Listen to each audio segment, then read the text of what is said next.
It's finally time to talk about Texas Chainsaw Massacre. After rewatching all the previous films in the franchise, does the Saw still have a killer buzz? Well, kinda. We're going to talk about it and try to figure this one out. Well, this is once again another direct sequel to the original film, so it's nearly 50 years after the first movie. A group of young entrepreneurs are looking to settle into a Texas ghost town known as Harlow. And to get people to visit Harlow, they hold an auction to sell off properties in the ghost town. Little do they know that Leatherface has been living in this town for years and just wanting to be left alone. He's basically a hermit till they disturb him, and Sally, the lone survivor of the original film, is waiting for Leatherface to strike again.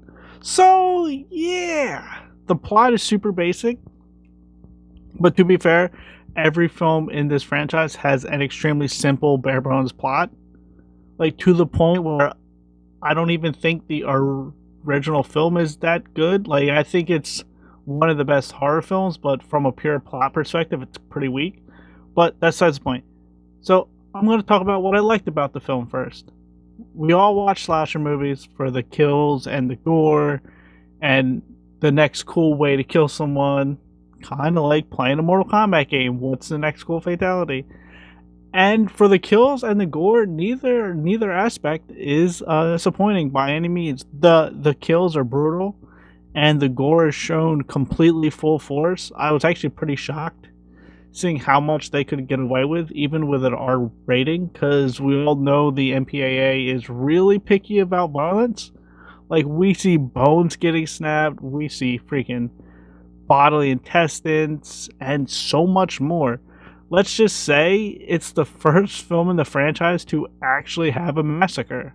And I loved Leatherface in this movie. This is the most brutal he's ever been, but I prefer it in this movie because he actually has a motive.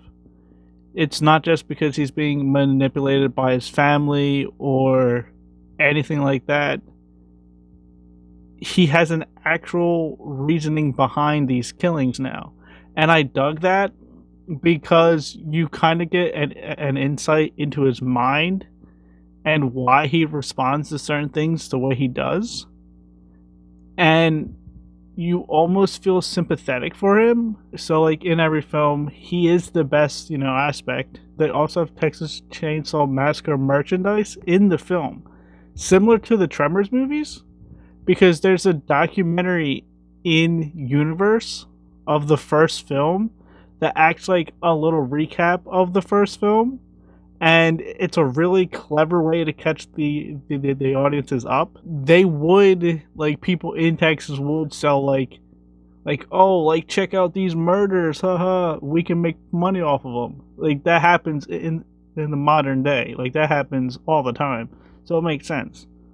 And like the first movie, there are some really gorgeous shots. I have a handful of shots that I'm like, yo, that looked great. I would hang it on my wall. And the film as a whole looks pretty solid. It has the same dirty, grimy Texas Chainsaw feel, and the soundtrack slaps pretty hard. Like, I was about to start jamming out to the soundtrack during the film multiple times. So what did I dislike? Well, the main characters, they're not likable by really any means. Like, not till like the end of the movie, but like, they're supposed to be likable by the end of the movie. So like, that doesn't help the movie by any means. But I can see why some people would connect with them. I personally just couldn't. They also make really stupid decisions, like, which most of the time I can excuse because, people are dumb, and under stress we make really dumb, really dumb choices. Some choices just left me dumbfounded. And the best comparison I can give to who the characters are like rich TikTok stars, because that's exactly how they act. Because they are like young social media stars, and the film tries to use them to inject politics into the plot, which I'm perfectly fine with, because almost every film has some form of politics or some person's views shoved into it through like subtext. But this film goes about it in the most awkward way because it technically supports both sides of what the film's discussing, and it constantly goes back and forth. And at some point, I'm just like, can't you guys just pick a side and stick with it? I understand not wanting to piss off one like specific side of people or like all that jazz, but at some point, it's like your message here is getting hazy. Now, what bothered me the most was the return of Sally. There was no need for her to be in this movie, especially since her story is essentially just Laurie Strode from Halloween.